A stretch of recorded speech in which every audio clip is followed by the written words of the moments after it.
ಈ ವಿಚಿತ್ರ ಸನ್ನಿವೇಶಗಳು ನಮ್ಮ ಬದುಕಿನಲ್ಲೂ ಬಂದಿರಬಹುದು.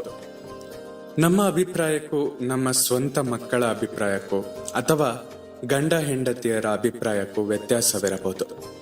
ಕೆಲಸ ಮಾಡುವ ಸ್ಥಳದಲ್ಲೂ ಅಭಿಪ್ರಾಯ ಭೇದ ಬರಬಹುದು.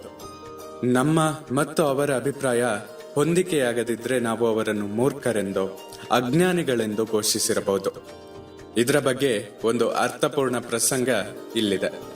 ನಮಸ್ಕಾರ, ಕೇಳ್ತಾ ಇದ್ದೀರಾ ಅವಿಭಾಜಿತ ಪಾಡ್ಕಾಸ್ಟ್. ನಾನು ಸಂಕೇತ್ ಭಟ್. ಓರ್ವ ಸಂತರ ಮೇಲೆ ಅವರು ಧರ್ಮ ಪಂಡಿತರ ಮಾತುಗಳನ್ನು ಖಂಡಿಸುತ್ತಾರೆನ್ನುವ ಆಪಾದನೆ ಇತ್ತು. ಇದರ ವಿಚಾರಣೆಗೆ ಅವರನ್ನು 7 ಜನ ಪಂಡಿತರ ಮಂಡಳಿಯ ಮುಂದೆ ಹಾಜರುಪಡಿಸಲಾಯಿತು.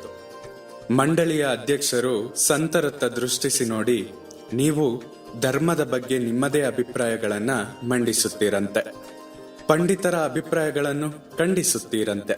ನಿಮ್ಮ ತಪ್ಪನ್ನು ವಿಚಾರಣೆ ಮಾಡಿ ಸೂಕ್ತ ಶಿಕ್ಷೆ ವಿಧಿಸುವ ಜವಾಬ್ದಾರಿ ನಮ್ಮ ಈ 7 ಮಂದಿಯ ಮೇಲಿದೆ. ಈಗ ನಿಮ್ಮ ವಿಚಾರಣೆ ನಡೆಯುತ್ತದೆ ಎಂದರು.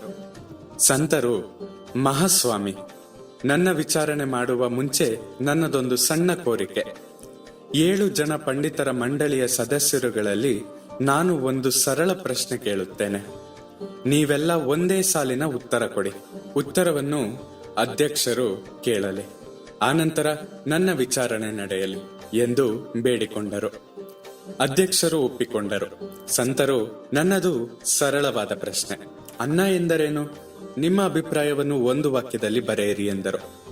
ಈ ಸರಳ ಪ್ರಶ್ನೆಯನ್ನು ಕೇಳಿದ ಅಧ್ಯಕ್ಷರು ಮತ್ತು ಮಂಡಳಿಯ ಸದಸ್ಯರು ನಕ್ಕು ಬಿಟ್ಟರು. 7 ಮಂದಿ ಸರಸರನೆ ತಮ್ಮ ಉತ್ತರವನ್ನ ಬರೆದು ತಮ್ಮ ಅಧ್ಯಕ್ಷರ ಕೈಗಿತ್ತರು. ಉತ್ತರಗಳು ಹೀಗಿದ್ದವು. ಮೊದಲನೇ ಅವರದ್ದು, ಅನ್ನ ಸಾಕ್ಷಾತ್ ದೇವರು. 2ನೇ ಅವರದ್ದು, ಅನ್ನವನ್ನು ಕಾಯಿಸಬಾರದು. 3ನೇ ಅವರದ್ದು, ಅನ್ನ ಭಾರತೀಯ ಆಹಾರ. 4ನೇ ಅವರದ್ದು, ಅನ್ನ ಎಂದರೆ ಬೇಯಿಸಿದ ಅಕ್ಕಿ. 5ನೇ ಅವರದ್ದು, ಅನ್ನವನ್ನು ಗೌರವದಿಂದ ಕಾಣಬೇಕು. 6ನೇ ಅವರದ್ದು, ತೆಲುಗು ಭಾಷೆಯಲ್ಲಿ ಅನ್ನವನ್ನು ಅನ್ನ ಎನ್ನುತ್ತಾರೆ. 7ನೇ ಅವರದ್ದು, ಅನ್ನ ಎಂದರೆ ಸಕ್ಕರೆ ಕಾಯಿಲೆ ಇರುವವರು ತಿನ್ನಬಾರದ ಪದಾರ್ಥ. ಮಂಡಳಿಯ ಅಧ್ಯಕ್ಷರು ಎಲ್ಲರ ಉತ್ತರವನ್ನು ಗಟ್ಟಿಯಾಗಿ ಓದಿದ ನಂತರ ನಗುವ ಸರದಿ ಸಂತರದ್ದಾಗಿತ್ತು.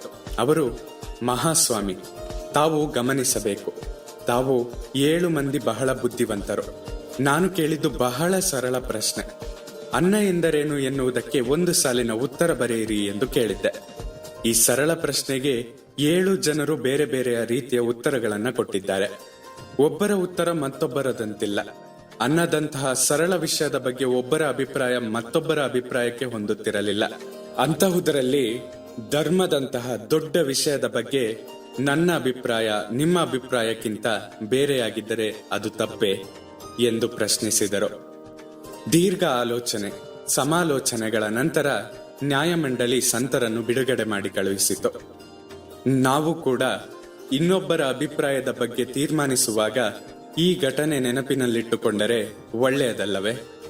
ಅವರನ್ನು ದೇಶದ್ರೋಹಿ, ಮೂರ್ಖ, ಅಜ್ಞಾನಿ, ಹಗಲು ಕನಸುಗಾರ ಅಂತ ಕರೆಯುವುದು ತಪ್ಪಲ್ಲವೇ?